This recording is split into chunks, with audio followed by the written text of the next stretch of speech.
차기 대권주자에 대한 여론조사 결과가 심상치 않게 흘러갑니다. 차기 대선에서 결국 이재명 대표가 대통령이 될 가능성이 매우 커 보이는데요. 해당 내용 알아보기 전 구독과 좋아요 부탁드립니다. 주원 CNI 여론조사 결과에서 이재명 대표가 거의 더블 스코어로 앞서는 모습을 보여주고 있습니다. 이어서 세부 내용도 상당히 고무적입니다. 모든 권역에서 이재명 대표가 압도적인 우위를 가져가는 모습을 보여주고 있습니다. 심지어 TK와 PK에서도 압도적인 모습이죠. 이어서 연령별로는 50대까지는 이재명 대표가 압도적인 우위를 가져가는 모습이며 60대에서는 비등비등한 모습을 보이나 이재명 대표가 조금 더 앞서는 모습을 볼 수 있었죠. 보수 성향이 강하던 60대에서도 이러한 결과가 나타났다는 건 상당히 고무적인데요. 다만 70대에서는 여전히 한동훈이 앞서는 모습을 보여주고 있습니다. 이어서 가장 중요한 중도층의 반응을 보면 이재명 대표가 정확히 더블 스코어로 한동훈을 앞서는 것을 확인할 수 있습니다. 현재 원구성을 두고 대통령실, 여당, 언론 등이 이재명 대표와 민주당을 비판하고 있으나 국민은 이러한 행보에 긍정적인 반응을 보이고 있는 것이죠. 그러면서 보수 측에서 차기 대권주자 1위를 달리고 있는 한동훈은 전당대회가 얼마 남지 않자 본격적으로 정치적 행보를 보이기 시작하고 있습니다. 이재명 대표의 대선을 향한 움직임을 보며 한동훈은 감옥 가지 않기 위한 몸부림이라고 해석하며 역대급 망언을 터뜨리고 있습니다. 그러면서 이재명 대표가 대통령이 되면 선거를 다시 해야 할 가능성이 있다며 주장하고 있습니다. 그런데 이러한 말은 또다시 역풍으로 돌아올 것이 분명합니다. 현재 대부분의 정치 평론가가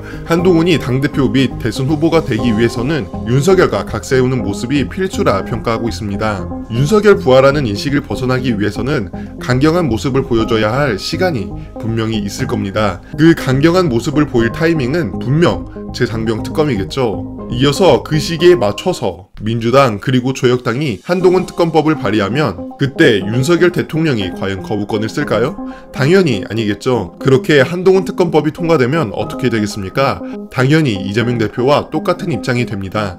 누구나 털면 기소할 게 나오는 거고 그렇게 재판을 받게 되는 것이죠. 현재 한동훈은 아직도 자기가 법무부 장관이라고 생각하는 듯 하지만 이 나라에 수사할 곳이 있는 건 검찰 특수부만 있는 게 아닙니다. 그리고 대한민국 제10호 84조에 따르면 대통령은 재직 중 형사상의 소추를 받지 않는다 명시되어 있습니다.